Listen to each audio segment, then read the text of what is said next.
3, 2... Mr. Fabiana? Gumugulong na ang investigasyon ng Senado tungkol sa 6.6 billion housing loan scam ng Globe Asiatic Realty Holdings Corporation. 6.6 billion pesos. Ganito raw kalaki ang nawawalang pera ng gobyerno dahil sa isang scam na kagagawan ng Globe Asiatic Realty Holdings. Hindi po ito totoo. Walang 6.6 billion pesos na nawawala at lalong walang scam na naganap. Pero paano nga ba nagsimula ang lahat? Nagsimula ang lahat nang mangarap si Mr. Delfin Lee, presidente ng Globe Asiatic. Bakit hindi magtayo ng mga subdivision na kakayanin ng ordinaryong mamamayan, pero hitik sa mga amenidad at pasilidad na makikita lamang sa mga mararangyang subdivision? Saan ka makakakita ng isang low-cost housing unit na may mga sumusunod?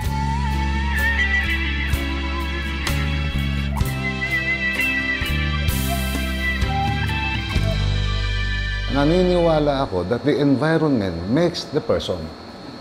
So kako, kung pwede kong gawin yung township, pwedeng gawin yan sa mga pangmayaman, why not do it to the lower income group? Dito nag-umpisa yung aking vision. Upang matupad ang mga pangarap ng mga ordinaryong mamamayan na mapabilang sa isang ganito kagandang komunidad, nagpundar ng kanyang sariling pera na halos 3 bilyong piso si Mr. Delfin Lee upang maitayo ang Severa Homes Bacolor at Severa Homes Mabalacat. When we put up a project, sarili namin pondo ang pinupuhunan namin. Hindi kami umuutang sa Pag-ibig for development. Tumataya ako. I would invest easily 1 billion in the project. Ang project value would be easily 5 to 6 billion. I would be willing to put up 1 billion of my own funds. Kasi naniniwala ako, kayang-kaya ko ibenta. Upang makasiguro ang developer na mayroong nakalaang pondo na maibabayad ang Pag-ibig kung sakaling kumuha ang mga miyembro nito, lumagda sa isang Memorandum of Agreement ang Globe Asiatic at Pag-ibig Fund. Hindi po ito tulong, kickback o pondong agarang iniabot sa Globe Asiatic. Bagkus ay isang paniguro lamang na sila ay may pambayad. Ang alegasyon, may special treatment umano ang Globe Asiatic mula sa Pag-ibig.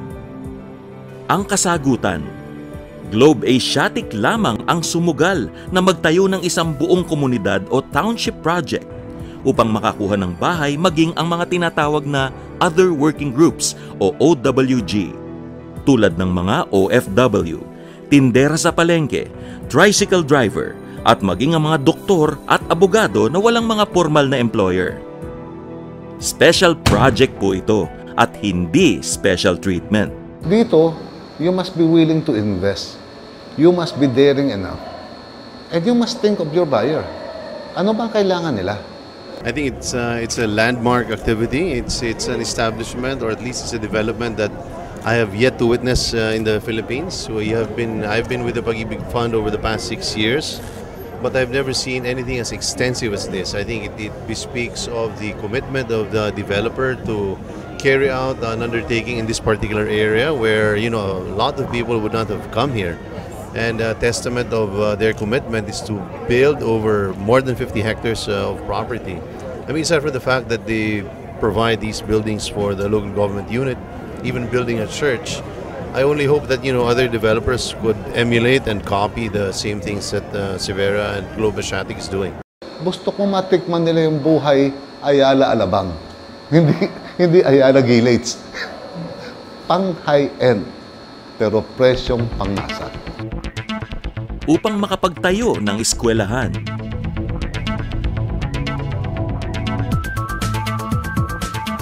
simbahan, munisipyo, eco-park,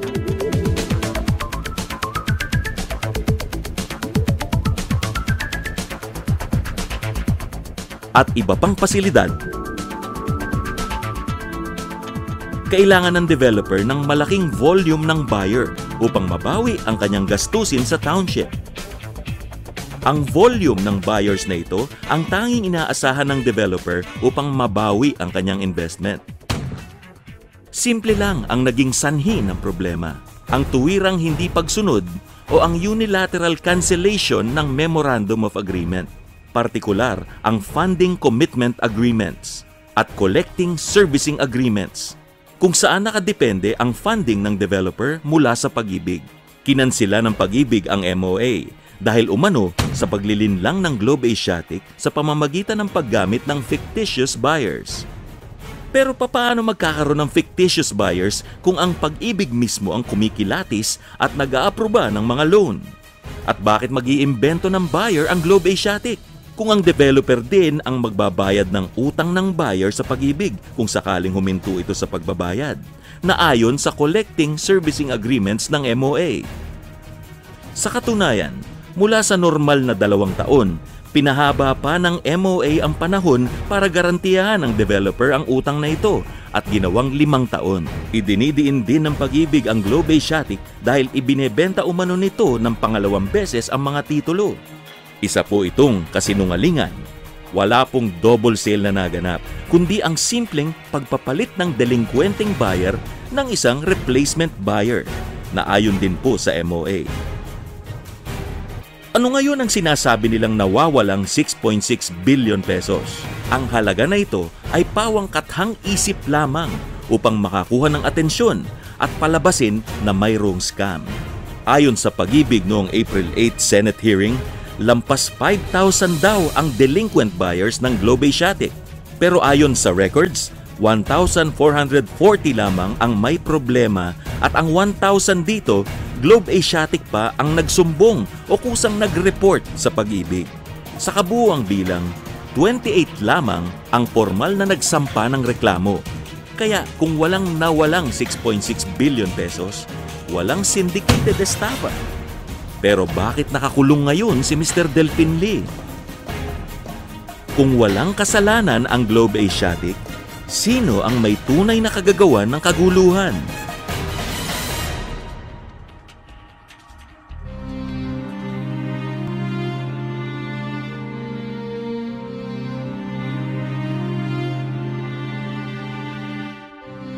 Nang rumagasa pababa ang lahar mula sa Mount Pinatubo noong dekada 90, isa ang barangay Kalibutbut, Bacolor sa mga lubos na nasalanta. After lahar, ang Kalibutbut isa sa mga natirang barangay. 21 barangays, 4 lang ang natira. Lahat ng 17 barangays na population nun, na-resettle sa mga iba't ibang resettlement areas. So kung titingnan mo, halos yung mga kababayan ko noon, nawala mismo sila sa Bacolor. Lumipat sila sa ibang bayan dahil nga sa pagputok ng Mount Pinatubo. Mabilis na kumalat ang balitang itatayo sa Bacolor ang unang township project ni Mr. Delfin Lee. Masayang-masaya kami, no? Lalo na yung mga kasamahan ko sa nananunungkulan. Ang unang-unang maitutulong niya, no? Magkakaroon ng pagkakataon na makabalik yung aking mga kababayan sa kanilang lupang tinubuan. No? Isipin mo, magkano lang ang ibabayad mo monthly.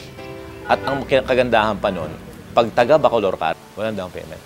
Saan ka nakikita na ang konsepto ng isang developer? Meron kang munisipyo, meron siyang palengke, merong eskwelahan na maganda, merong simbahan, merong commercial area. Kumbaga, kumpleto na yung komunidad. Noong panahon ng Severa Bacolor, pinipilahan talaga. Bumalik ang mga tao, ganong kabenta yung kay Delfin Lee. What is nice is how you built up a township, a community, and not only provide a good home or house for an affordable unit for the people, but provide them with the amenities, provide them with the facilities to make them happy. Very few developers do it this way. Yeah. The roads are wide, terrific. I would like to congratulate the developers of this group. And maybe we should have more of this in the Philippines. The environment makes the person. So kako, kung pwede kong gawin yung township, pwedeng gawin yan sa mga pangmayaman, why not do it to the lower income group? Dito nag-umpisa yung aking vision. Kabilang sina Joyce at Patrick Manese sa mga naunang naakit na kumuha ng bahay sa Severa, Mabalacat. Ginagawa pa lang ito under construction. Na-inlove na ako sa lugar na to. From Manila ako, pero nung nakita ko to, sabi ko kahit malayo, Sabi ko sa miss ko, kailangan kumuha tayong unit dito. Dahil napakaganda. May makikita kang amenities na kagaya nito. Swimming pool, basketball court, school, commercial plaza. Andiyan na rin yung munisipyo. So, andito na lahat eh. Wala pang developer na gumagawa ng ganito sa Pilipinas. Uuwi ka galing sa trabaho, pagod ka. Pagpasok mo pa lang galing ang highway, makikita mo napakaganda na ng lugar.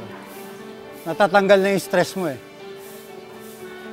Nare-relax ka na kagad. Hindi lang dream home ang nalipatan ng mga Maneze, kundi isang dream community. Andiyan mga security guards, marami. Tapos nagro-robing sila. Wala ka nang alalahanin. Actually, mga gamit namin sa labas ng bahay, wala pa nananakaw kahit isa eh. Sina Aling Leonor naman, ginagawa pa lamang ang proyekto, nakapila na para kumuha ng unit. Lubos na ikinatuwa niya ang pagkakaroon ng subdivision ng isang magarang simbahan. Natutuwa nga ang mga kasama naming homeowners, lalo-lalo na yung mga ka-opisyalis namin, na lumipat kami rito na may sarili na kaming chapel. Although, kung minsan sinasabi ng mga iba rito na hindi lang to chapel, para ng church na. Kasi sa laki nga naman. I-compare mo sa ibang barangay, talagang hirap silang magkaroon ng ganito. Pero kami, natutuwa na kami dahil unang-una, kumbaga sa bahay, fully furnished na nga ba? Mismong kay Pampanga Archbishop Pasiano Aniceto, tinurn over ni Mr. Delphin Lee ang mga simbahan ng Severa Bacolor at Severa Mabalacat. My first opportunity to see him was during the blessing. Of course, kami naman sa simbahan, we give credit where credit is due. At ako'y nagpapasalamat sa kanya na nagbinigay ng itong kanyang mga donation para sa aming komunidad dito. Kaya pinagdarasal ko siya na sana itong kasalukuyang katayuan ay marasolba natin with justice and according to the laws of the land. Pero ang lubos na pinagtuunan ng pansin ni Mr. Delphin Lee ang pagpapatayo ng mga paaralan sa loob ng kanyang mga subdivision. In every projects na gagawin ko, magkaroon ako ng free education from kinder to high school. Ito yung concept na kung ang magulang ay nag-i-interest na magkaroon ng makapag-aaral yung anak nila sa private school, dito may po-provide namin sa kanila libre. Walking distance lang sa bahay, yung matitipid nila sa tuition fee, yun na rin mismo ang kanilang pambayad ng kanilang hulog. With 5,000 plus a month, para kanilang nag-apartment eh.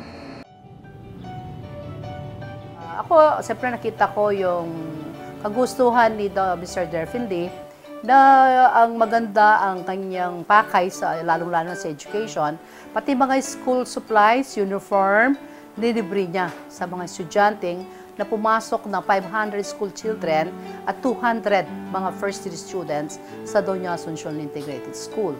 At pangarap niya, ang magiging first valedictorian ng school, pagkaroon siya ng 4-year full scholar, kahit na anong kunin ng bata, papag-aralin niya. I didn't conceptualize it, but I had the vision of putting all our services in one area. And Delphin did, no? I mean, he saw that it was a good thing to put his CSR. And when I mean, today's my first day here, and yeah, it's like paradise, no? Lumaki ako sa isang lugar na alam mo, parang tawagin na natin para siyang looban. Semi-Islam na, pwede mo sabihin. And I've seen families, both college graduate, magulang, nakatira sa isang maliit na kwarto. Doon nila pinapalaki yung kanilang mga anak. 1 bedroom, wala nga sariling CR eh. So, tapos paglabas mo, ayan, puro standby, puro drug addict. This is not the place where you want to raise your children. Pangarap ko lagi yan mula nung bata pa. Na kung maililipat mo yung isang bata sa isang disenteng lugar, lalaki matino yan. Magkakaroon ng ambisyon yan. Isa si Lon sa mga scholar ni Mr. Delphin Lee. Bukod sa mga libreng gamit pang eskwela, mayroon pa siyang allowance na natatanggap. Malaki po yung pasasalamat ko kay Mr. Delphin Lee kasi naging scholar niya ako and binibigyan niya ako ng allowance. At syempre po, binigyan niya kami ng magandang school. Priority ang mga anak ng homeowners sa eskwelahan na pinapatakbo na parang isang private school. Masaya po siya, tas malinis po. Hindi po kagaya ng ibang mga public school. Tas nabilib po ako kasi public lang po to, pero ang ganda-ganda nito po.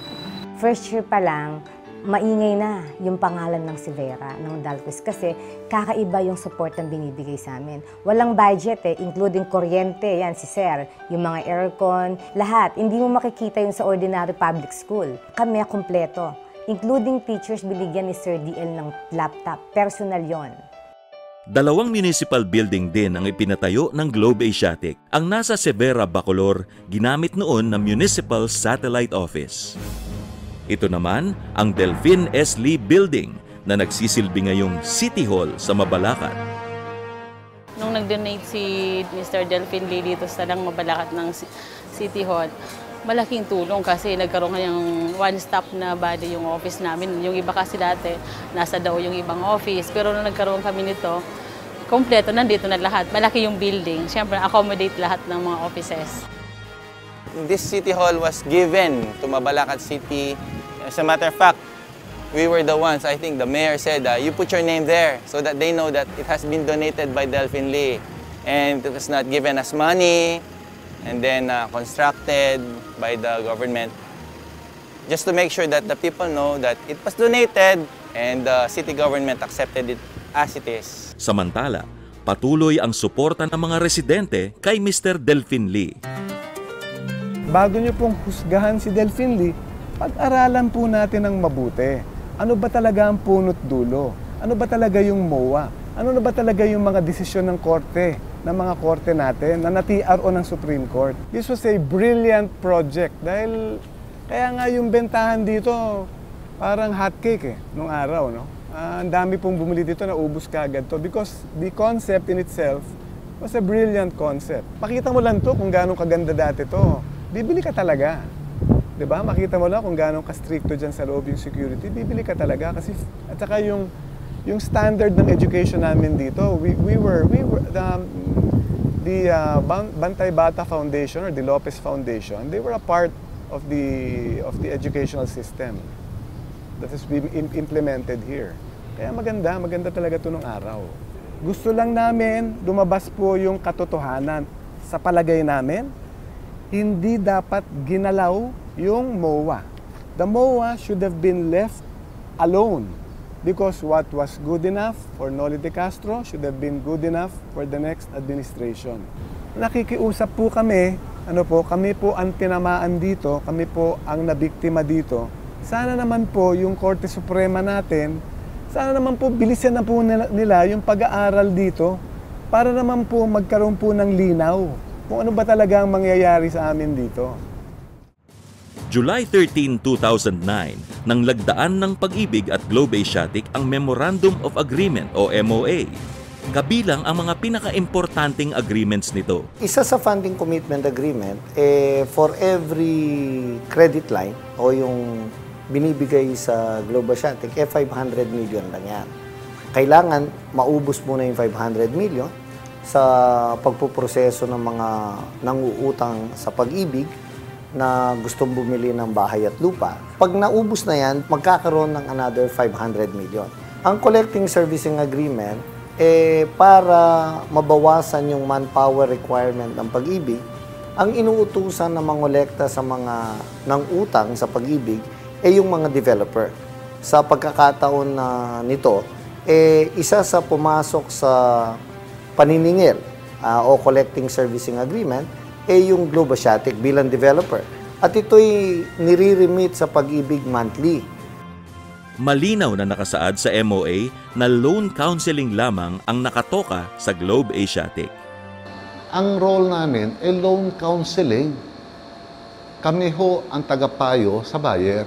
Ito obligasyon mo, ito ang rights mo, ito yung babayaran mo, kasama dito sa binabayaran mo yung interest, yung insurance, yung principal, at yung contribution mo. Wala po rito sinasabing kami pwede mag-approve ng loan. Ikaw ba? Maniniwala ka? ipag-uubayan ng Pag-ibig sa developer ang pag-a-approve ng loan? May alam ka bang bangko na pumapayag na yung kliyente niya mag-a-approve ng loan? Kahit pawn shop, di papayag. Ayon sa kasunduan, Pag-ibig ang magbe-verifika ng borrowers. Pag-ibig, unang-una ang nag-approve ng membership nila. Bago naman namin entertaining yung buyer, hinahanapan namin sila ng MSBS. Ito po yung ini-issue ng Pag-ibig na nagpapatunay na itong buyer na ito ay membro nila at qualified mag-housing loan. Malinaw din sa MOA kung sino ang gagawa ng post-takeout validation sa borrower matapos ang isang buwan. At upang hindi agrabyado ang Pag-ibig, tad-tad ng mga probisyon ang MOA na pabor sa institusyon. Sa bawat 100 bumili, dapat garantihan ko 95% nila doon, 95 ron ang nagbabayad sa oras. Paano ho gagarantihan nyo? Hawak ko ba bulsa ng buyer ko? Isa lang ibig sabihin nun, kapag di nagbayad yung buyer, ako magbabayad. Nakasaad din sa MOA ang iba't ibang uri ng buyback methods upang masigurong mababayaran ang perang inutang sa Pag-ibig. Pag hindi na nagbabayad yung umutang sa Pag-ibig, may buyback provision. Nire-require ang mga developer, pag hindi na nagbabayad yung ng utang sa Pag-ibig, kailangan bilhin yung utang ng developer. Tulad ng pag-update ng delinquenting account ng borrower ng mismong developer. Nakasaad din na remedyo ayon sa MOA na karapatan ng developer na palitan ng isang replacement buyer ang isang delinquent borrower. O kaya nga minsan may maling sinasabi na meron daw double sale. Hindi po double sale yun. Yun po ay replacement sale. Kasi nga pumapalpak na o hindi na po nagbabayad yung una pong ng utang, kailangan pong palitan. And that is required by Pag-ibig po sa funding commitment agreement tsaka po sa memorandum of agreement. At pag hindi pa rin po nagawa yan ng developer, yung pong retention fund. And in fact, sa kasalukuyan po may 592 million po ang Globasiatic na hawak po ng Pag-ibig. Yan po kinakaltas. Yung halaga po na hindi po nabayaran ng developer, kaya wala na pong utang yung Pag-ibig member, borrower, sa Pag-ibig, ang magkakaroon po siya ng utang sa Globasiatic. Dahil po to, babayaran po ng Globasiatic sa Pag-ibig. Pero mariin ang bintang ng Pag-ibig na talamak ang spurious buyers at double sale sa mga proyekto ni Mr. Delfin Lee. Ang ginawa po ng Pag-ibig, basta po pinigilan po yung kontrata na sila po may gawa. Sabi nila, ayaw na namin tanggapin yung mga bayad nyo. Ayaw na namin tanggapin yung pinapalitan yung hindi na nagbabayad. At ayaw din namin bawasan yung 592 million nyo dun sa mga hindi na nagbabayad na mga borrower na Pag-ibig members. So dahil po dito, napilitan po ang Globasiatic na magahin po ng demanda at ang naging decision po ng Regional Trial Court na sinustain naman po ng Court of Appeals na mali po ang ginawa po ng Pag-ibig at ang lumabag po sa kontrata ang pong Pag-ibig. Patuloy ang mga akusasyon. Kahit mismong isang regional trial court sa Makati ang nagdesisyon na imposibleng mangyari ang mga paratang ng Pag-ibig. Isang desisyong sinang-ayunan naman ng Court of Appeals nang mag-apela ang Pag-ibig. Sa kung magkano ang dapat na danyos na hinihiling ng Pag-ibig mula sa Globasiatic, magkakaiba ang pahayag ng Pag-ibig. Hindi masabi ng Pag-ibig kung magkano ang danyos dahil walang damages. Dahil walang kaso. Doon po sa decision po ng Regional Trial Court, ang kiniklaim lang po ng Pag-ibig 12 million na attorney's fees. Wala po silang sinasabing may damage po sila ng 6.6 billion. Balikan natin ang figures ayon sa records. Partikular ang 6.6 billion pesos umano na in-scam ni Mr. Delfin Lee. Kung tinitingnan sa records, ang 6.6 billion pesos ay halos katumbas ng total loan takeout para sa 9,951 housing units ng Severa Bacolor at Severa Mabalacat. Nang i-appraise noong 2008, ang bawat unit na inutang ay nagkakahalaga na ng 830,000 pesos. Kaya ang total collateral value ng 9,951 units, 8.2 billion pesos. Ang ibig sabihin, Kumita pa ng 1.5 billion pesos na positive collateral value ang mga bahay. Malinaw na walang 6.6 billion pesos na nawawala dahil ang lahat ng loan ay fully collateralized. Nagpalabas na ang 3rd Division. 4 na taon nang nananahimik si Mr. Delfin Lee. Kahit kaliwat kanan ang mga naglalabasan patungkol sa kanya sa media. Naway nakapagbigay linaw sa inyo ito hinggil sa sinasabing pag-ibig scam. Yung issue nito, I tried to keep quiet. I have kept quiet nung umpisa nila akong siraan sa media because naniniwala ako where we should present our evidences sa korte. Hindi naman ho dapat kami maglabas ng ebidensya sa media eh. Meron tayong korte. Ang dapat natin siguro bigyan ng respeto yung korte. Kung magtatalo tayo sa media, hindi pa nga natin kailangan ng korte.